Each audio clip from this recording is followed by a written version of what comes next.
আজকে ভিডিওটা সকাল থেকেই শুরু করছি। আসসালামু আলাইকুম, সবাই কেমন আছেন? আল্লাহর রহমতে ফায়না ফাস্তা এখনও ভালো মতো সুস্থ হয় না, তবে ঠান্ডাটা কমতেছেই না। আজকের ভিডিওটা আমি সকাল থেকে শুরু করেছি যে ফায়না ফাস্তা সারাদিন কী করে কি না করে, যাতে আপনাদের সাথে একটু শেয়ার করতে পারি। আর ঘুম থেকে ফায়না উঠে পড়েছি এই 7:30টার দিক। আমিও ঘুম থেকে উঠে পড়েছি। এদিকে আমার ব্রাশ করা শেষ। ফারহান এখনও বসে বসে বিরাজ করতেছিল। আর সবার আগে আমাদের বাসার ঘুম থেকে উঠে ফারহান, তারপরে আমি, তারপরে হচ্ছে ও দাদা। আবার কতদিন তার দাদা ঘুম থেকে আগে উঠে আমাদের ডেকে দেয়, ফারহানের আব্বুকে আর কি ডেকে দেয়। ওর আব্বু প্রাইভেট থাকে 7টার সময়, কিন্তু তাকে ডাকতে ডাকতে 7:30 উপরে বেজে যায়, কিন্তু সে উঠতে চায় না। তারপরে তাকে ধাক্কিয়ে ধাক্কিয়ে আর কি উঠাইতে হয়। এই তো তার আব্বু তারপরে উঠে ব্রাশ করে তার আব্বু পড়াইতে চলে যায়। আর এইদিকে আমি ঘুম থেকে উঠে আগে ব্রাশটা করে আমার রুমটা ঝাড়ু দিই। কারণ আমি ঘুম থেকে উঠে আমার রুমটা ঝাড়ু না দিলে আমার জন্য কেমন যেন লাগে। আমি প্রতিদিনই ঘুম থেকে উঠে আগে আমার রুমটা ঝাড়ু দিই, তারপরে যা বাকি কাজ থাকে সব করে নিই। এইদিকে আমি রুমটা ঝাড়ু দেওয়ার ফাঁকে ফাঁকে একটু ভিডিও করে আপনাদের সাথে শেয়ার করলাম যে আমি সকাল থেকে ফার্নান্ডের সাথে কী করি না করি, ফার্নান্ডার সকাল থেকে কী করে কি না করে।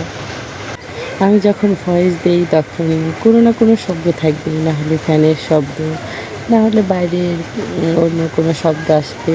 আর আজকে আমি ভয়েস দিচ্ছি, বাইরে হচ্ছে টিপ টিপ বৃষ্টি পড়তেছে, এই জন্য ভয়েসটা কেমন যেন আসে। আর যেন ভয়েসের সাথে সাথে আর কি বাইরের শব্দটা একটু বেশি শোনা যায়। ওইদিকে ফারহান তো অনেকক্ষণ ধরে ব্রাশ করতেছিল, তাকে আমি ব্রাশ করে মুখটা ধুয়ে দিলাম। তাকে আর কি রাতে একটু দুধ ছিল, তারপরে তাকে আমি আর কি চা বানিয়ে দিয়েছিলাম। সেই চাটা আর কি গ্লাসে ভরে দিয়েছিলাম, সে এখানে বসে বসে খাচ্ছিল। খাওয়া শেষে তার দাদির পিস পিস ওই রুমে গিয়েছিল, আবার এই পাশে চলে আসলো। আমি বাকি সব কাজ করে নিলাম, সে আমার পিস পিস ঘুরলো। আমাদের বাসায় মহিলা আর কি কাজ করে সকালে সব থালাবাটি মেজে দিয়ে যায়। রুম থেকে সব থালাবাটি আমি প্রত্যেকদিন বের করে দিই, ওনাকে উনি আর কি মাঝে। তারপরে আমার শাশুড়িদের রুম সুরে দুয়ার ঝাড়ু দিয়ে বাবুদের ফিডার ধুয়ে এখনও দেখি ফারিস্তা এখনও ঘুম থেকে ওঠে নাই। আমার মহারানী এখনও ঘুমাচ্ছে। আর এদিকে আমার গোপাল ভাঁড় পেটটা দেখাচ্ছিল, তার মনে হয় ক্ষুধা লেগেছে, এই জন্য আমাকে তাকে আর কি খাওয়াইতে হবে। সে আমার পেট দেখাচ্ছিল। এইদিকে 9টা বেজে গেছে, ফারিস্তা ঘুম থেকে উঠতেছে না। ভাবলাম মশারিটা উঠে ফেলেই ফারিস্তা উঠে যাবে, কারণ এত বেলা পর্যন্ত ঘুমাইলেই দুপুরে আর সে ঘুমাইতে চায় না। এই জন্য একটু সকাল সকাল উঠলে আবার দুপুরে ঘুমাইলে আমি সব দুপুরে কাজগুলো কি করতে পারি। ওরা দুই ভাই বোন একসাথে ঘুমাইলে। এই তো ফারিস্তা উঠলো না। তারপরে আমি ফারহানকে আর একটা ডিম সিদ্ধ করে দিয়েছি। সে তার খিদে লেগেছে, এই জন্য ভাবলাম এখন আর এত সকালে কী রান্না করব, দুপুরে খিচুড়ি রান্না করে দেবো, এখন একটা ডিম সিদ্ধ করে দিই, সেই ডিমটা খাক। এই তো ফারহান এখানে আর কি ডিম দেখে তো অনেক খুশি, কারণ ডিম তার অনেক পছন্দ, সে অনেক মজা করে খায়। সে একা একাই খাওয়া শুরু করতেছিল। এর মাঝে আমি বললাম দাও আমি খাওয়াই দিই, তুমি উপরে উঠে বসো। সে কোনো মতে আমাকে দেবে না, সে একা একাই খাবে হাত দিয়ে।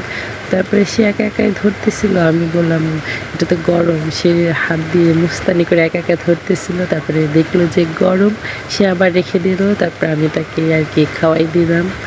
আমি কার্টুন চালিয়ে দিয়েছিলাম ফোনে, তারপরে ও আর কি বসে বসে ডিমটা খাইলো সুন্দরভাবে। এদিকে ফারহানের খাওয়া শেষ হওয়ার সাথে সাথেই ফারিস্তা ঘুম থেকে উঠে পড়েছে, তাকে আমি জামা পরিয়ে একটু ভিডিও করলাম। সে ঘুম থেকে উঠে আমি মুখের মধ্যে দিয়ে বসেছিল। তারপরে তো অনেকক্ষণ পরে তাকে বুঝিয়ে শুনে ঘোরাফেরা করে তারপরে তাকে খাওয়া দাওয়া করে সকালে আবার 11:30টার দিক সে এখন বাইরে যাবে। ভাবলাম রুমের মধ্যে অনেকক্ষণই ছিল, এখন একটু বাইরে নিয়ে যাই। ফারিস্তা চুল বেঁধেছে, এখন ফারিস্তা দেখে ফারহানও এখন চুল বাঁধবে, কান্না করতেছিল। তারপরে তাকেও বেঁধে দিলাম, বেঁধে আবার কি আর কি একটু খুলে দিলাম। এই তো আমরা রাস্তা দিয়ে আর কি একটু হেঁটে আসলাম, হাঁটতে যাচ্ছিলাম, তার মাঝে অল্প একটু ভিডিও করলাম। এই ভিডিওটা আমি করেছি 12:30 পর্যন্ত, তারপরে আর ভিডিও করিনি। এই তো দুই ভাই বোনকে হেঁটে আবার রাস্তা দিয়ে আবার বাড়িতে আমরা চলে আসলাম। সারাদিনের ভিডিও অন্য একদিন দিব। তা দুই ভাই বোন কী করে না করে। সবাই ভালো থাকবেন, সুস্থ থাকবেন। আর ফারহানা ফারিস্তার ভিডিও আপনাদের কাছে কেমন লাগে সবাই কমেন্টে জানাবেন। আপনাদের জন্য সবসময় দোয়া করি, যাদের বাচ্চা আছে তারা যেন সবসময় সুস্থ থাকে, ভালো থাকে। আল্লাহ হাফেজ।